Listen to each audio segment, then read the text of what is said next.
14 జనవరి 2025 ప్రాతఃమురళి. మహావాక్యం: మధురమైన పిల్లలు, మీ దృష్టి శరీరాల వైపుకు వెళ్ళకూడదు. స్వయాన్ని ఆత్మగా భావించండి, శరీరాలను చూడకండి. మధురమైన పిల్లలు, మీ దృష్టి శరీరాల వైపుకు వెళ్ళకూడదు. స్వయాన్ని ఆత్మగా భావించండి, శరీరాలను చూడకండి. ప్రశ్న: బ్రాహ్మణ పిల్లలు ప్రతి ఒక్కరూ ఏ 2 విషయాలపై శ్రద్ధ వహించాలి? జవాబు: మొదటిది చదువుపై, రెండవది దైవీ గుణాలపై. కొంతమంది పిల్లలలో క్రోధము యొక్క అంశము కూడా లేదు. కొందరైతే క్రోధంలోకి వచ్చి బాగా కొట్లాడుతూ ఉంటారు.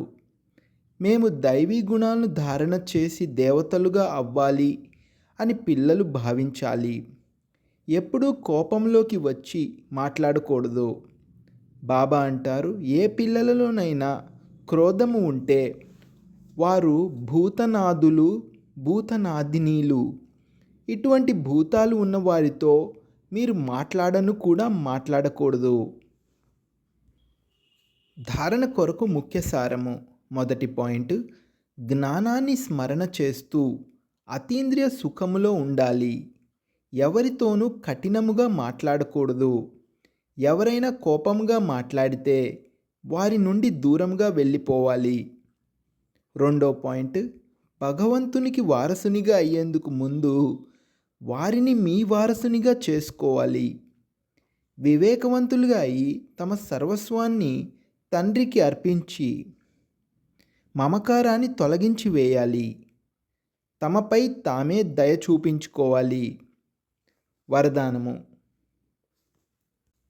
సాక్షిగా అయ్యి ఉన్నతమైన స్టేజ్ ద్వారా సర్వాత్మలకు సకాష్ను ఇచ్చే తండ్రి సమానమైన అవ్యక్త ఫరిష్తా భవ.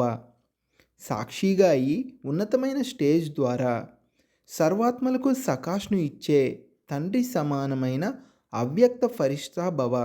వివరణ: నడుస్తూ తిరుగుతూ సదా స్వయాన్ని నిరాకారి ఆత్మగా మరియు కర్మలు చేస్తూ అవ్యక్త ఫరిష్తాగా భావించినట్లయితే సదా సంతోషంలో పైన ఎగురుతూ ఉంటారు. ఫరిష్తా అనగా ఉన్నతమైన స్టేజ్పై ఉండేవారు. ఈ దేహ ప్రపంచంలో ఏమి జరుగుతున్నా సరే సాక్షిగా ఈ పాత్రనంతా చూస్తూ ఉండండి మరియు సకాష్ను ఇస్తూ ఉండండి. సీటు నుండి దిగి సకాష్ ఇవ్వడం జరగదు. ఉన్నతమైన స్టేజ్పై స్థితులై వృత్తి, దృష్టి ద్వారా సహయోగం యొక్క, కళ్యాణం యొక్క సకాష్ను ఇవ్వండి.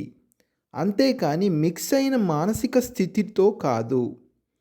అప్పుడు ఏ విధమైన వాతావరణము నుండైనా సురక్షితంగా ఉంటూ తండ్రి సమానముగా అవ్యక్త ఫరిష్తా భవ యొక్క వరదానిగా అవుతారు.